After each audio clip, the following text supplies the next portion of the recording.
Hello bachcho. The question says ethyl acetate is formed by the reaction between ethanol and acetic acid and the equilibrium is represented as, और हमें यहाँ पे reaction given है acetic acid CH3COOH liquid plus ethanol C2H5OH liquid reversibly gives CH3COO C2H5 ethyl acetate ester बनेगा liquid and H2O liquid.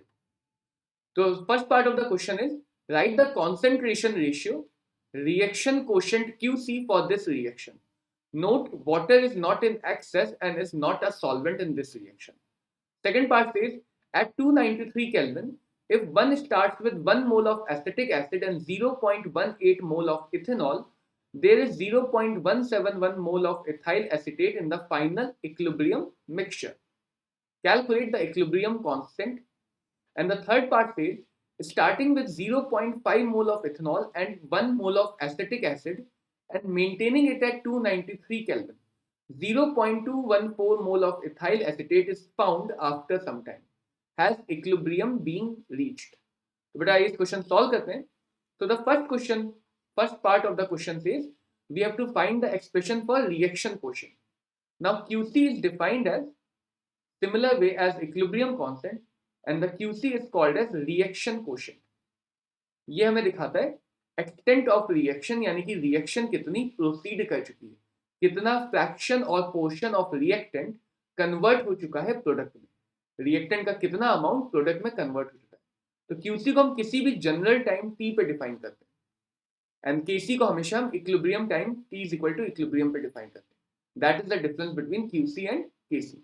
Now QC is equal to RHS side में हमारे पास ethyl acetate है तो उसका कॉन्सेंट्रेशन आएगा at that given time, जिस भी given time पे हम क्यूसी निकालना चाहते हैं. वाटर का भी कॉन्सेंट्रेशन आएगा.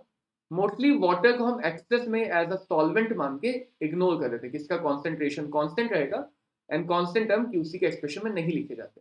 बट यहाँ क्वेश्चन में स्पेसिफिकली मेंशन्ड है कि वाटर एक्सेस में नहीं है and more ever water product side में बनता है. तो जब भी वाटर प्रोडक्ट साइड में बनता है यूजुअली हम इसको इग्नोर नहीं कर सकते क्योंकि इसका अमाउंट स्टोइशियोमेट्री के अकॉर्डिंग बनेगा, एक्सेस में नहीं बन पाएगा. एंड एलएचएस साइड में एसिटिक एसिड का concentration at that time and ethyl alcohol का concentration at that time.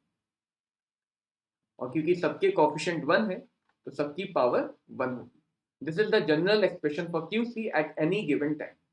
Now the second part of the question says at 293 Kelvin. So the reaction we have to write it again. Acetic acid liquid plus ethanol liquid reversibly gives ester liquid and water. Whatever given है at t is equal to 0 we have started with 1 mole of acetic acid and 0.18 mole of ethyl alcohol. तो starting में हम मान सकते हैं कि Easter और water अभी नहीं बना होगा रिएक्शन के स्टार्ट होने से पहले. Now t is equal to equilibrium.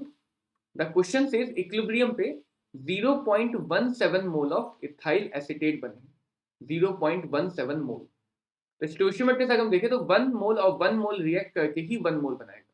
तो अगर 0.17 मोल रिएक्ट करें तो 0.18 में से भी 0.17 मोल खत्म हुए होंगे, 171 मोल, एंड 1 मोल में से भी यहाँ भी 0.171 मोल ही खत्म हुए होंगे अकॉर्डिंग टू द स्टोइशियोमेट्री जो 1:1:1:1 की. एंड सिमिलरली वाटर के भी इतने ही मोल बने. Now we can say that अगर कंटेनर की वॉल्यूम V है, let's say the volume of container is V.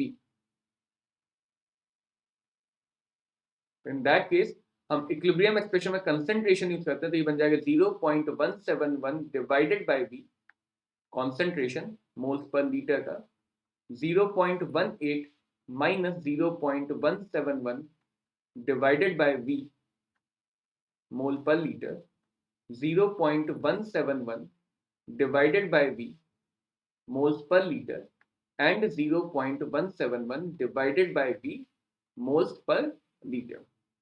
Now equilibrium time पे Kc और Qc इक्वल हो जाते हैं, यानी Kc भी डिफाइन किया जा सकता है at equilibrium time in a similar way as Qc, क्योंकि इक्विलिब्रियम पे Kc और Qc इक्वल होंगे, तो Kc will be equal to concentration of ethyl acetate at equilibrium, concentration of H2O at equilibrium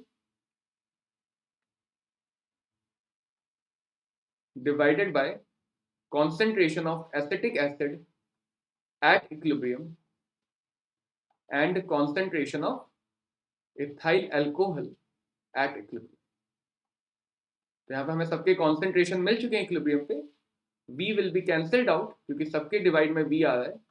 0.171 by V multiplied by 0.171 by V divided by 1 minus 0.171 divided by V and multiplied by 0.18 minus 0.171 divided by V. बेटा ऊपर के दोनों V square नीचे के दोनों V square से cancel हो जाएंगे, तो the Kc will come as 3.92. This is the value of Kc for the given reaction. Kc की वैल्यू हमें यहाँ से मिल जाएगी. Now let's see the third part. Third part में कहा गया है कि किसी भी जनरल टाइम की बात की. थर्ड पार्ट हमें क्या है, इक्विलिब्रियम अभी अटेन हुआ है या नहीं हुआ है. तो किसी भी जनरल टाइम पे let's write the reaction again. CH3COOH liquid plus C2H5OH ethyl alcohol liquid reversibly gives ethyl acetate liquid and H2O liquid. Again यहाँ पे बेटा T इक्वल टू 0 पे इनिशियली कहा गया है एथाइल अल्कोहल के 0.5 मोल लिए गए और एसिटिक एसिड के 1 मोल लिए गए. इनिशियली हम मान सकते हैं ईस्टर ऑफ वाटर 0 रहा होगा and at any time t, यहाँ पे किसी जनरल टाइम t की बात हो रही तो t टाइम पे इसके 0.214 मोल बने. तो स्टोइशियोमेट्री के बेसिस पे बेटा हम फिर से कह सकते हैं कि वाटर भी 0.214 मोल ही बना होगा एंड इतना ही अमाउंट इथाइल अल्कोहल के अमाउंट से एंड एसिटिक एसिड के अमाउंट से कम हुआ होगा, क्योंकि स्टोइशियोमेट्रिक रेशियो अभी भी सबके लिए 1 का ही है. लेकिन बाकी की क्वेश्चन में कहा नहीं गया है कि ये इक्विलिब्रियम टाइम की बात है. It is said at after some time, तो हमने से कोई जनरल टाइम t मान लिया है. अब जनरल टाइम पे हम k ना निकाल के पहले qc निकालते हैं. तो qc will be equal to concentration of RHS side, जैसे हमने अभी स्टेटमेंट 1 में डिसाइड किया है. तो वॉल्यूम से डिवाइड हो जाएगा यहाँ भी सबके मोल्स में. तो concentration of RHS site divided by concentration of LHS site. Concentration of LHS site वहां भी सबके टर्म्स में वॉल्यूम V से डिवाइड हो जाएगा. तो यहाँ पे बेटा QC आ जाएगा 0.237 और जैसे भी हमने KC निकाला है 3.92, तो that indicate QC is not is equal to KC and this indicate that the reaction mixture is not in equilibrium. अभी इक्विलिब्रियम नहीं आया है, रादर देन क्योंकि QC की वैल्यू KC से कम है, यानी रिएक्शन को नेट फॉरवर्ड डायरेक्शन में जाना पड़ेगा to attain the equilibrium. This is the answer for the third part. So the first part the expression is given as RHS side and LHS side. For the second part, the value of equilibrium constant is 3.92 and for the third part, the reaction is not in equilibrium. Hope this clears the question. Best of luck. Thank you.